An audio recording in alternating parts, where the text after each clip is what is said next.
I have to take this. I know.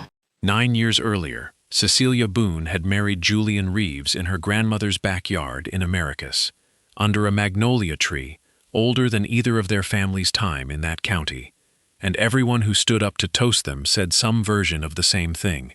That boy is going somewhere, and he's taking her with him. Julian had a way about him then, a salesman's ease dressed up as charm, a habit of remembering the small details of a person's life and repeating them back at exactly the right moment to make them feel important. He'd noticed, on their second date, that Cecilia always broke her cornbread in half before buttering it, the way her grandmother did, and he'd mentioned it 3 months later, like he'd been carrying the detail around in his pocket the whole time. She'd fallen for that kind of attention before she understood it wasn't the same thing as being truly seen. By year 7, the noticing had thinned out. Julian's real estate deals had gotten bigger, the stakes higher, the late nights longer, and Cecilia had learned to read the specific silence he brought home from a bad meeting, the way other wives learn to read weather. She still loved him. She told herself that counted for something. Most nights.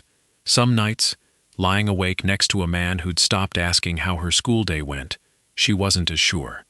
The smoke alarm didn't go off first. The dog did. Rex was scratching at the bedroom door at 2:47 in the morning, and Cecilia Boone woke up already knowing something was wrong, before her mind caught up to why. She smelled it before she saw it. That particular smell, like a penny left too long on a stove. Julian. She shook the shoulder next to her. Nothing. Julian, get up. Her husband didn't stir. 3 glasses of Hennessy after the argument they'd had about his business partner, about the money that kept disappearing into that development deal he wouldn't explain, will do that to a man. Cecilia opened the bedroom door, and the hallway was already hazy, orange light flickering low near the staircase, like something breathing down there. The garage. Julian's home office was over the garage, full of blueprints and extension cords he was always saying he'd get an electrician to look at. She didn't scream. That was the strange part, the part she'd turn over in her mind for months afterward. She didn't scream. She didn't call out for help first. She just moved. Down the hall, into the smoke, some part of her brain, the part that had grown up watching her grandmother handle every disaster in Sumter County with the same flat calm, took over and walked her feet forward, while the rest of her stayed frozen with fear. Julian, she was shaking him again, this time hard, his head lolling. Julian, wake up, the house is on fire. He came up swinging, disoriented, coughing. What? Cecilia, what? Move, now. She got her arm under his and pulled. He was 6'2" and she was 5'4", and there is no dignified way to drag a grown man down a smoke-filled hallway, but she did it anyway. Half his weight against her shoulder, her bare feet finding the stairs by memory, because she couldn't see them anymore. The heat found her on the last 3 steps. It caught the sleeve of her nightgown, and for one white, silent second, she felt nothing at all. And then everything, all at once, up her forearm and the side of her neck, and she heard herself make a sound she didn't recognize as her own voice. She got him out the front door. She got herself out a half-second behind him, rolling onto the wet grass, because some part of her remembered stop, drop, roll from a 4th-grade fire drill decades ago, and by the time the fire trucks arrived, red and blue lights washing over the cul-de-sac, Cecilia Boone was lying on her neighbor's lawn, with her husband's name in her mouth, and the skin of her right arm already blistering. Julian was on his knees beside her, coughing, apologizing, crying even. She'd remember that later, that he cried. "I got you," he kept saying. "I got you, baby, I got you." But he hadn't gotten her. She'd gotten him. A firefighter crouched over her a moment later, cutting the burned sleeve away from her arm with quick, careful hands, calling for a burn kit, calling out numbers to someone behind him that Cecilia understood, distantly, through the fog of shock, were about her. Julian kept talking the whole time, to the firefighter, to the paramedic who arrived next, explaining what had happened, explaining the office, the cords, the deal he'd been so wound up about that he'd had 1 drink too many and fallen asleep before he could look up from the paperwork spread across his desk. He explained everything except Cecilia would notice only much later the fact that his wife was the one bleeding heat into the grass beside him. The burn unit at Grady Memorial smelled like antiseptic and silver sulfadiazine cream, and Cecilia spent the first 4 days floating somewhere above her own body, courtesy of the pain medication. When she surfaced enough to understand what the doctor was telling her, second-degree burns across 60% of her right arm, third-degree in patches along her collarbone and the side of her neck, skin grafting likely, a year of recovery at minimum. She didn't cry. She asked, "Is Julian okay?" "Smoke inhalation," the nurse said. "He's fine. He was asking about you." Julian visited every day that first week. He brought flowers the hospital wouldn't let past the front desk because of the burn ward's infection protocols, so he left them at the nurse's station instead. A small waste that somehow told Cecilia everything about how her husband processed love, as a gesture that needed an audience, even when the person it was for couldn't see it.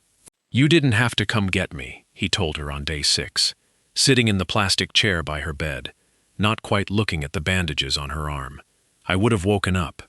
"You weren't waking up, Julian. I'm just saying." He rubbed his jaw. "You didn't have to almost die." It should have sounded like gratitude. It came out sounding like an accusation, though neither of them named it that at the time. Her brother Kendrick flew in from Charlotte on day 9. He was a contractor, broad-shouldered, with their mother's habit of going quiet before he said something true. "You look tired," Cecilia told him from the bed. "You look like you got burned saving a grown man's life," Kendrick said. "I get to be tired."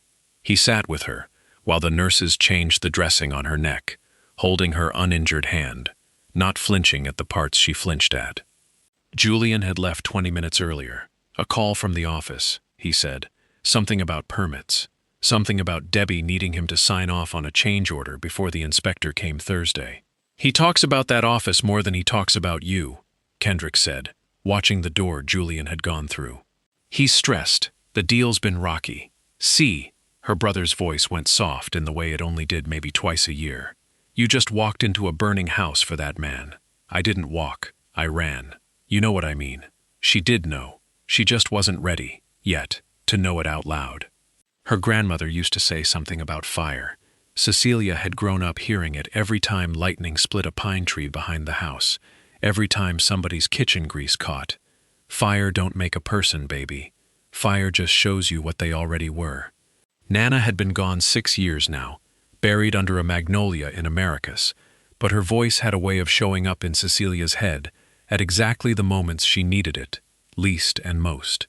She thought about it a lot, in that hospital bed, staring at the ceiling tile with the water stain shaped like Florida. What had the fire shown her about Julian? That he panicked, that was human. People panicked. But there was something underneath the panic that had started to bother her.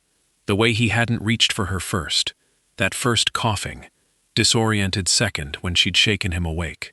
The way his hands had gone, instinctively, toward the doorway, and not toward her. She told herself she was reading too much into half a second inside a house on fire. She told herself that for weeks. The skin grafts happened in month 2. They took tissue from her thigh to rebuild the ruined patches along her collarbone, and the surgeon, a soft-spoken woman named Dr. Achebe, was honest with her in a way Cecilia appreciated even as it terrified her. "You'll have visible scarring, along here." She traced a line from collarbone to jaw, and down the arm. "It'll fade some over the years, but it won't disappear." "Will I be able to move it? My arm?" "With physical therapy, yes. It'll take work." Cecilia nodded. Now, she was already doing the math she'd keep doing for the next year.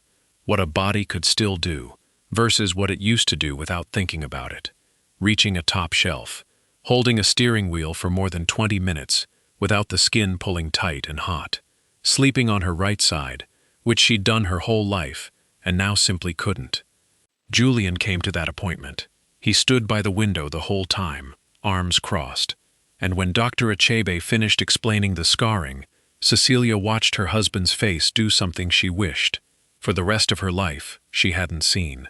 He looked away first, not from the doctor. From her. Imara noticed before Cecilia said a word about it.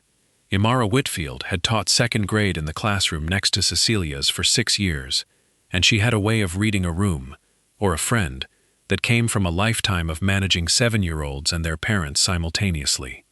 "He's pulling back," Imara said one Sunday, sitting on the edge of Cecilia's hospital bed with a container of her mother's peach cobbler that the nurses would absolutely not let Cecilia eat yet.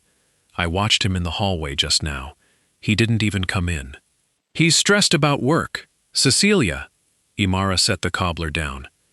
"You've said that sentence 11 times since I got here. I've been counting." Cecilia laughed, and it hurt her collarbone to laugh, which made her laugh harder in that specific way pain sometimes does. "You've been counting." "I count everything. It's a teacher thing." Imara took her hand, the good one, and held it. "I'm just saying, a man who really sees you doesn't look away when the doctor talks about your scars. He leans in.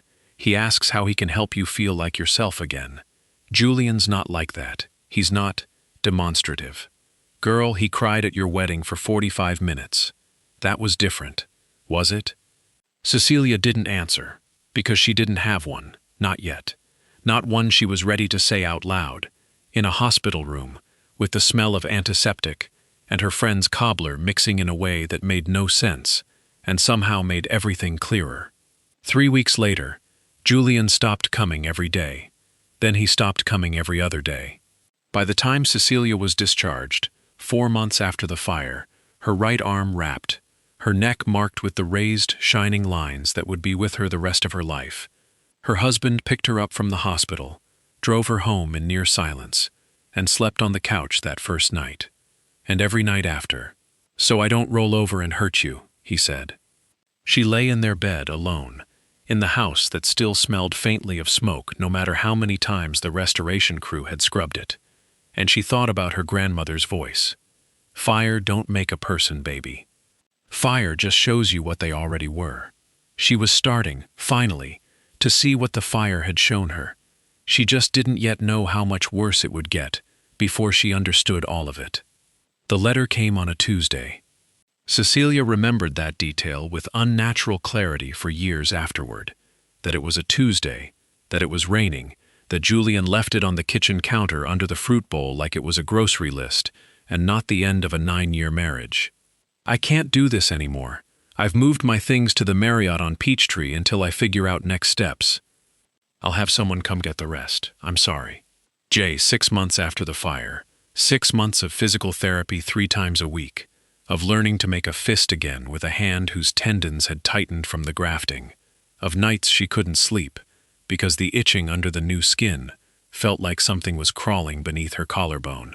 6 months, and he'd left a note under a fruit bowl. She called him. It went to voicemail. She called again. Voicemail. On the 3rd call, he picked up. "Cecilia, you left a note under the fruit bowl. I didn't know how to say it to your face. You've been sleeping 4 feet away from me for 6 months, Julian. You had plenty of chances to say it to my face." Silence on the line. She could hear, faintly, a television in the background. A woman's voice, laughing at something. "Who's that?" Cecilia said. Not a question. A statement she already knew the shape of. It's not what you think. Julian. It's Debbie, from the office. It happened after the fire. I never meant for it to." Cecilia sat down on the kitchen floor, the same floor she'd once mopped 100 times, the same floor Rex used to sleep on in a patch of afternoon sun, and she found that she wasn't crying, not yet. She was doing the math again. 6 months. Debbie, the business partner Julian was always meeting for change orders and permit issues. The nights he'd come home late, those first months, while Cecilia was still learning to shower one-handed because lifting her right arm above her head hurt too much. "How long?" she said. "Does it matter?" "How long, Julian?" A pause. "Since maybe the 3rd month, after the 2nd surgery." The 2nd surgery, the one where they'd taken more skin from her thigh because the first graft hadn't taken cleanly along her jaw. She'd woken up from that surgery, and Julian had brought her tulips, and told her she looked beautiful. And somewhere in that same stretch of weeks, he'd been building a life with someone else's face in it, someone whose collarbone didn't look like a roadmap of a fire she'd walked into to save him. "I want you to know," Julian said, his voice cracking in a way that, months ago, would have made her want to comfort him. "It's not about how you look. It's not. That's not it." "Then what is it?" "I don't know. I don't know how to be around it. The scars. Every time I look at you, I think about that night, and I feel like—" He stopped. "Like what?" "Like I failed you, and I can't live inside that feeling every single day." Cecilia sat on her kitchen floor for a long time after the call ended, the phone loose in her lap, the rain against the window doing its steady work. She thought about the word he'd used, failed, not hurt, not even lost. He'd made her survival into his failure, and now he was leaving, so he wouldn't have to look at the evidence of a wound she carried in her own body every day, one she hadn't asked for and couldn't set down. She called Kendrick. He was on a plane from Charlotte by the next morning. Priscilla, Julian's mother, called 2 days later, not to check on Cecilia, but to ask, in a voice thin with her own kind of grief, whether Cecilia planned on making this ugly. "I raised my son better than this," Priscilla said, and for one unguarded second, Cecilia almost softened toward her, hearing something like shame underneath the words. "I don't know what got into him. Nothing got into him, Miss Priscilla," Cecilia said, gentler than she felt. "He's been the same man the whole time. I just finally saw all of him at once." Priscilla didn't have an answer for that. She asked, before hanging up, whether Cecilia needed anything. Money, a place to stay, anything at all. And Cecilia understood, in the offer, both the older woman's genuine care and the guilt she was trying to discharge on her son's behalf. Cecilia thanked her and declined.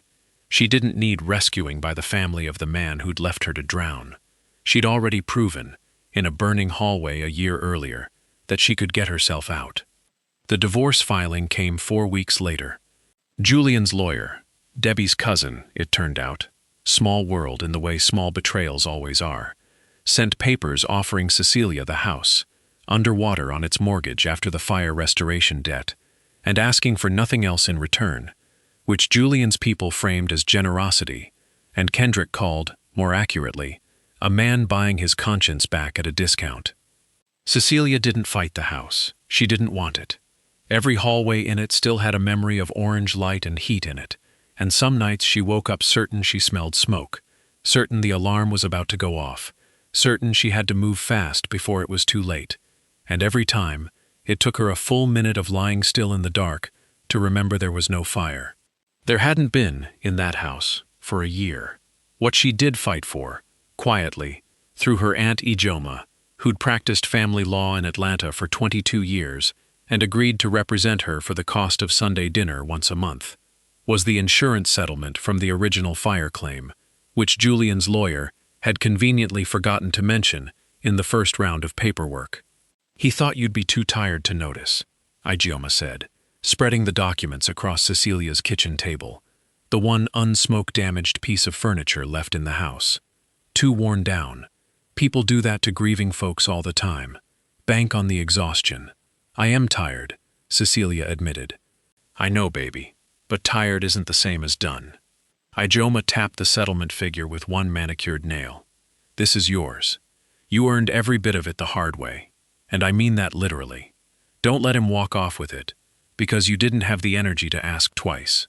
Cecilia got the settlement. It wasn't a fortune, but it was enough. Enough to sell the house for what it would bring. Enough to rent a smaller place near Imara's side of town. Enough, if she was careful, to do something she hadn't let herself think about since before the fire. Selling the house took its own kind of courage. The realtor, a brisk woman named Solange who specialized in fire-damaged and estate properties, walked through with Cecilia one last time before the closing, and stood with her a long moment in the front hallway, the exact spot where the heat had first found her sleeve. "You don't have to go up there if you don't want to," Solange said, nodding toward the staircase. "I want to." Cecilia climbed 2 steps, just far enough to rest her hand on the new banister the restoration crew had installed, smooth, unmarked, nothing at all like the one that had been there before. I just wanted to see it once more, when it wasn't an emergency, when I could walk up slow, on my own time, and it wouldn't cost me anything to do it. She signed the closing papers a week later at Ijoma's kitchen table, and felt something in her chest loosen that had stayed clenched, without her fully realizing it, since the night of the fire. She'd always wanted to open a bakery, not a big one, something small, something warm, something with her grandmother's recipes on the menu under new names. She used to say it to Julian the way people say things they don't expect to happen. One day, when things settle down, and things had never settled down, not with his deals, his investors, his always just around the corner promotions. Well, things had settled down now, in the worst way imaginable, but they had settled. The physical therapy continued through the fall.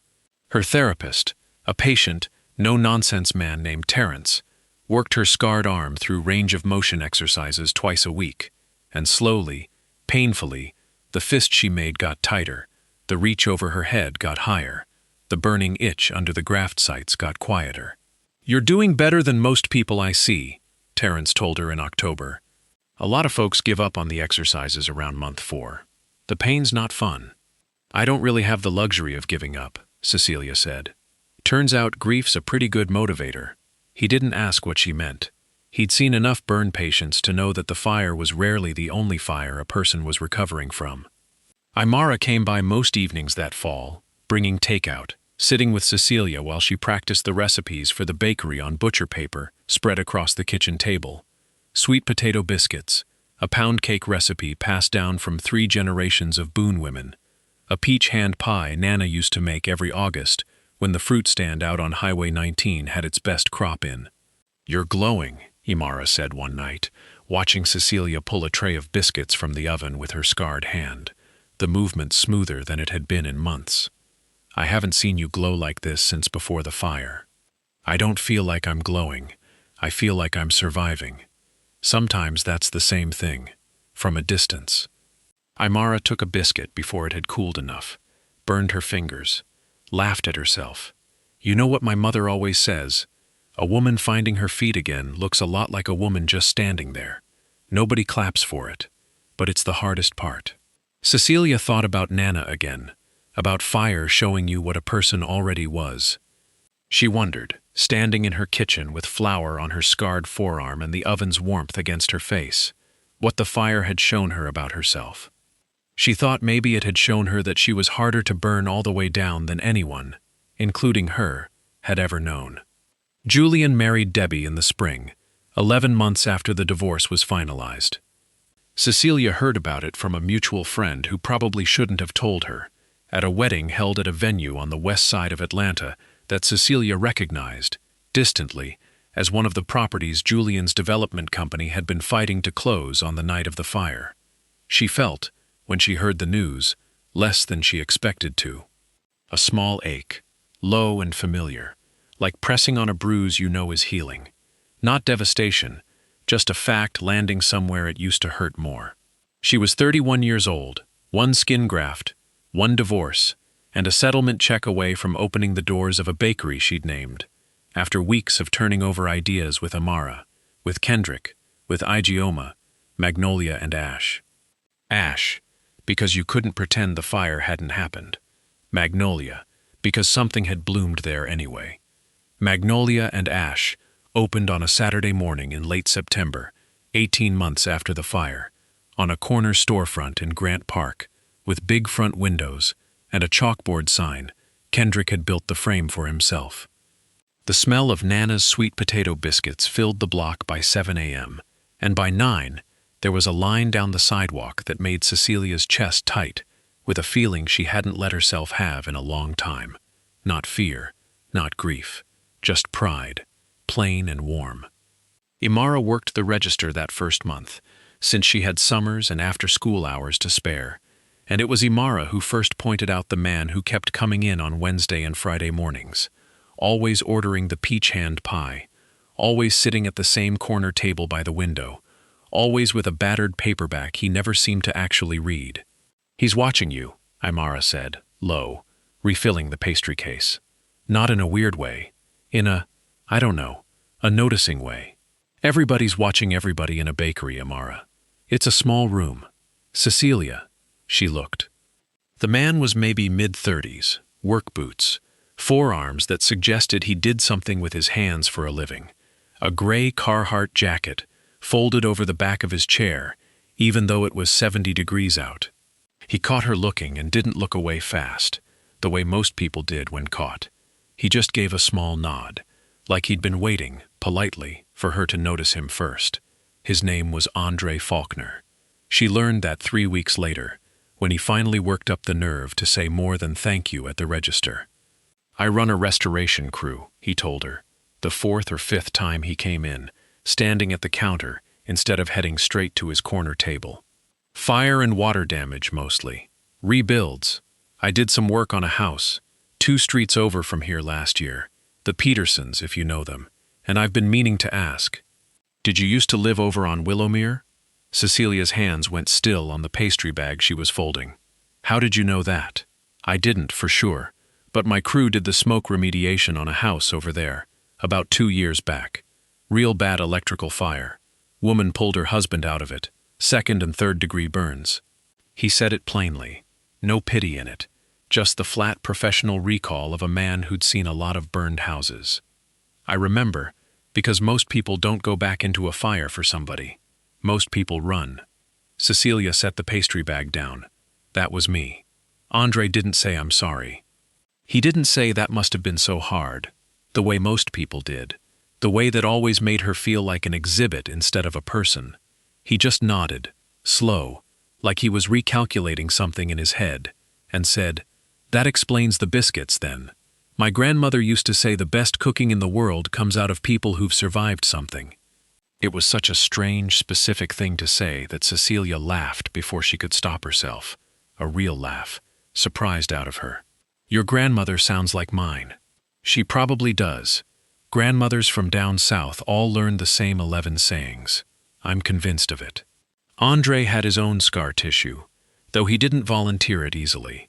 It came out slowly, over weeks, that he'd gone into restoration work after his younger brother died in an apartment fire in Macon, a building the landlord had been cited for faulty wiring 3 separate times and never fixed. Andre had been the one to identify his brother's body. He didn't tell Cecilia that part until months later, on a night she caught him standing very still in front of a job site photo on his phone.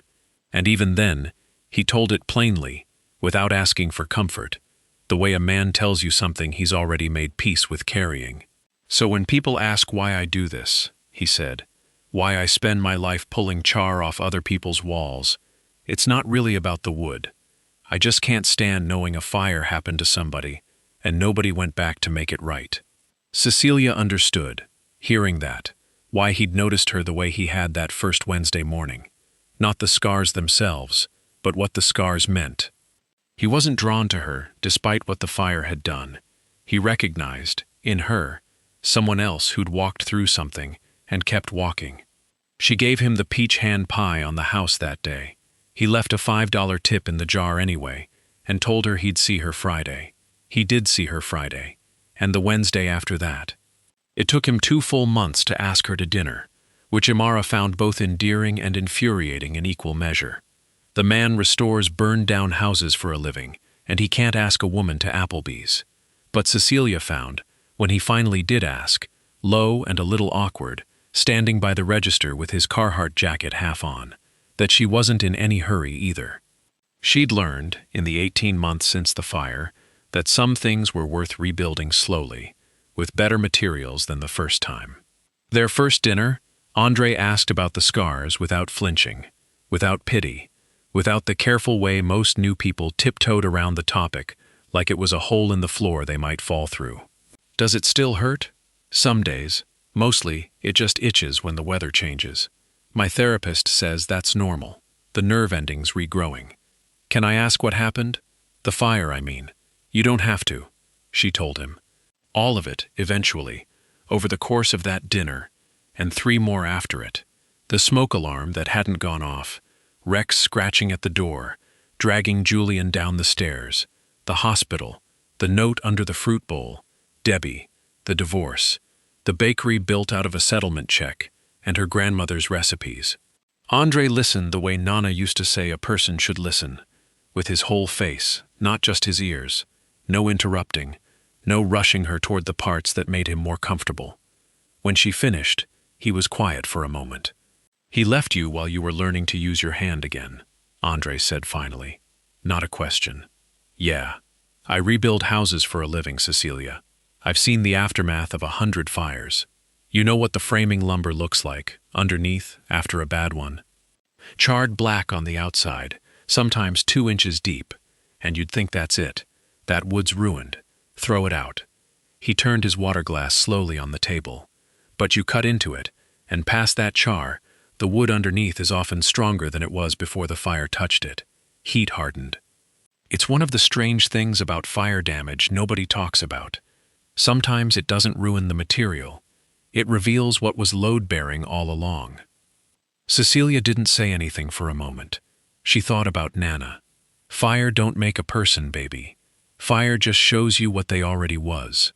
She'd never heard anyone else say a version of that same truth, in an entirely different language, framing lumber and char depth instead of Sunday morning wisdom, and land on the exact same place.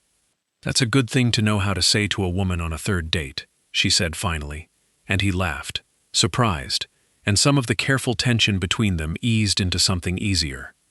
Julian's real estate empire, the one he'd built the deal for on the night of the fire, on the very phone call that had kept him drinking and distracted while an extension cord in his home office overheated behind a stack of blueprints, began to come apart 18 months after his wedding to Debbie. Cecilia heard about it the way most of Atlanta heard about it. The Atlanta Journal-Constitution ran a story about code violations at a mixed-use development on the west side, cut corners on fire suppression systems that the general contractor had flagged repeatedly, and Julian's company had overridden to hit a construction deadline. 2 months after the story ran, a fire broke out in an unfinished unit on the 4th floor, an electrical fault, ironically, in wiring that hadn't been inspected up to code.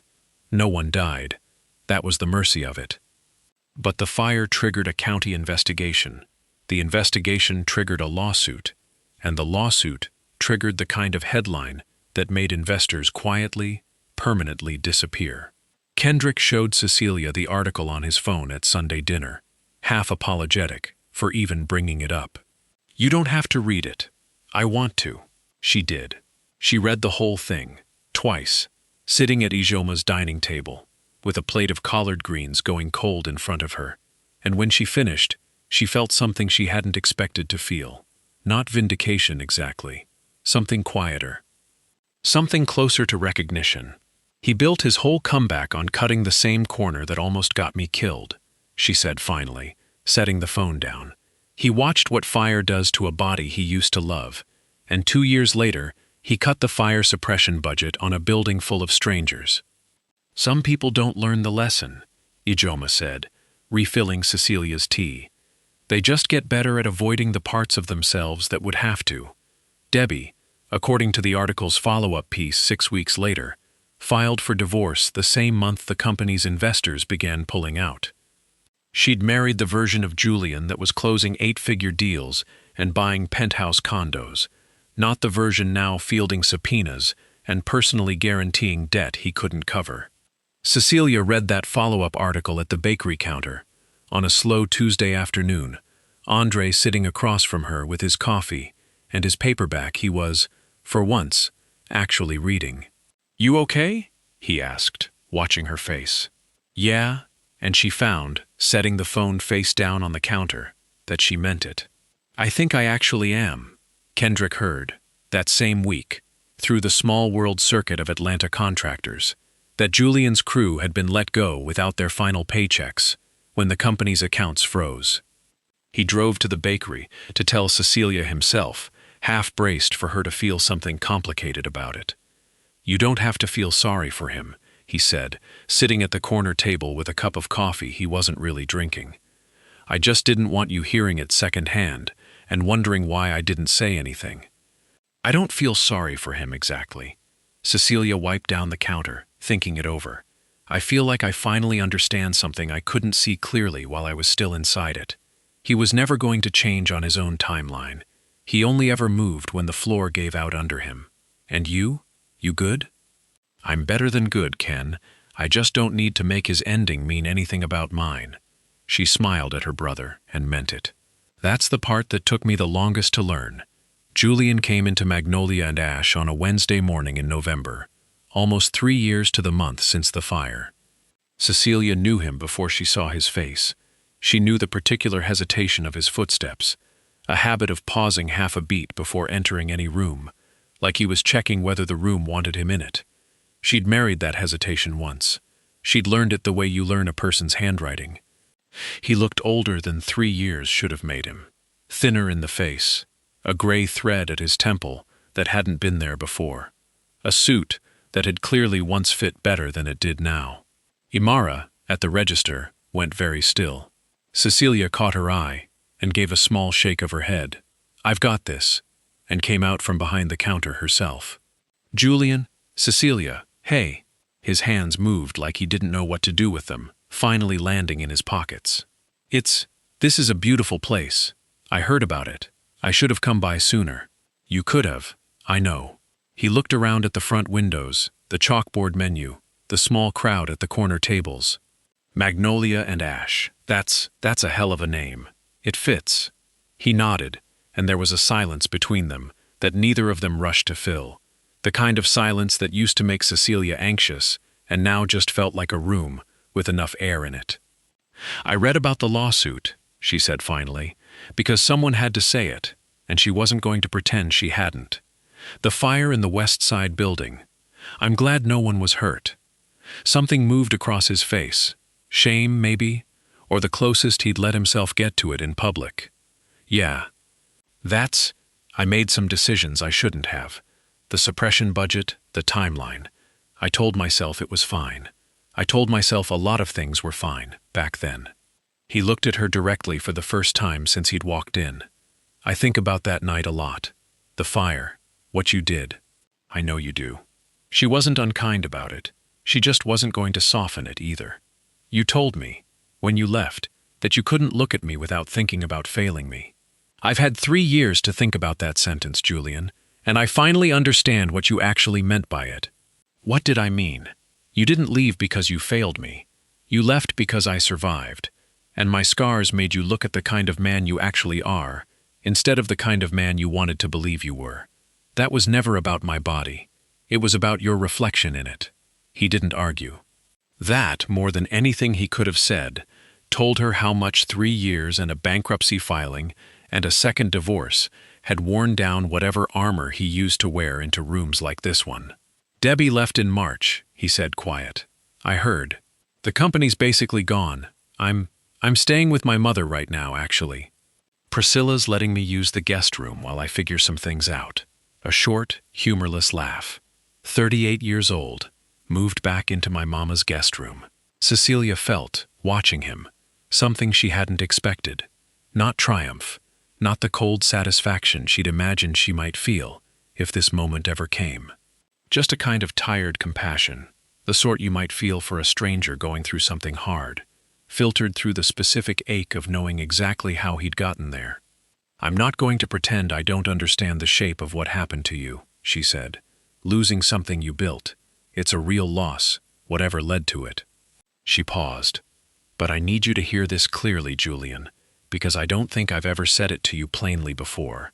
What you did to me, leaving while I was still learning to make a fist again, while I was still waking up smelling smoke that wasn't there, that wasn't a mistake you made under pressure. That was a choice you kept making, every day, for months, while I was healing from saving your life.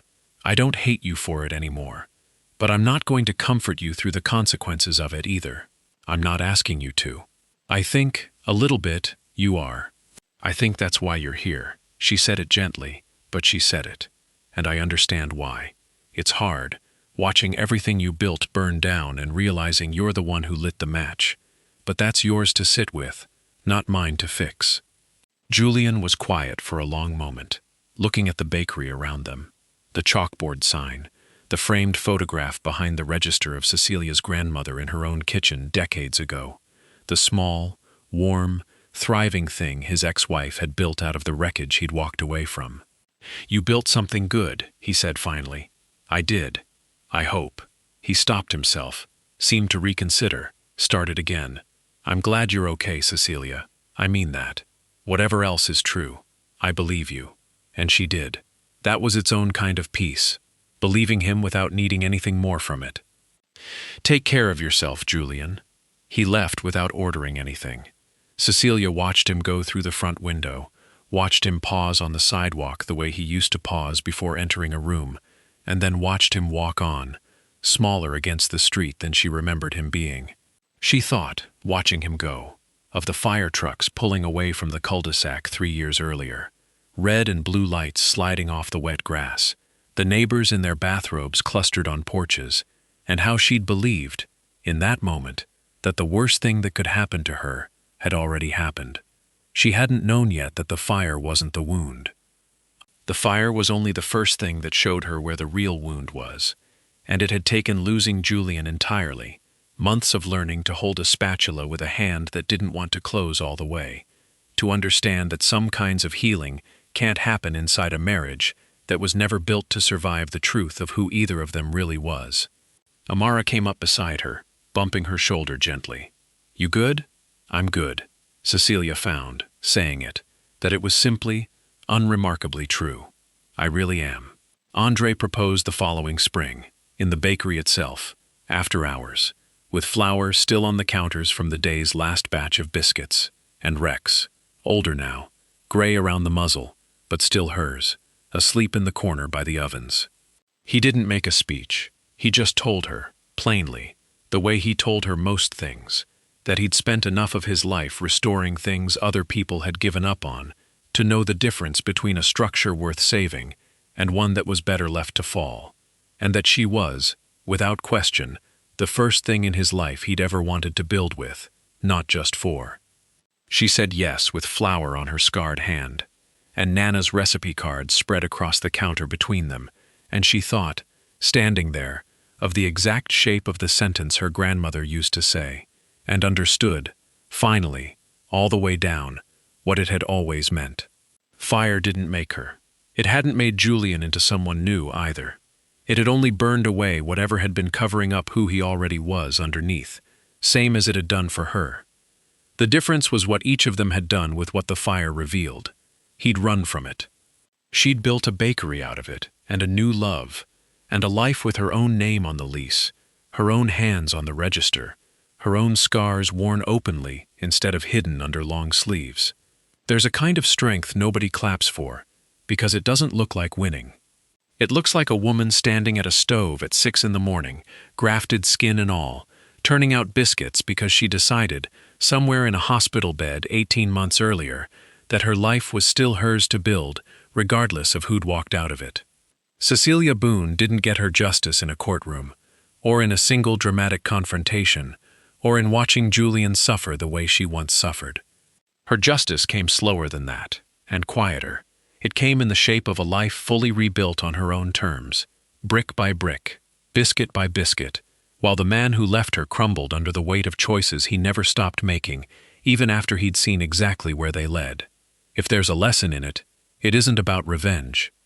It's about this. The people who leave you in the fire are usually just showing you, as clearly as they ever will, exactly who they were the whole time. Believe them the first time. Grieve what you need to grieve. The marriage, the version of the future you'd planned, the person you thought was standing beside you. But don't let the grief convince you that you were the one who got weaker in the fire. Sometimes the very thing meant to destroy you is the thing that finally shows you what you're made of.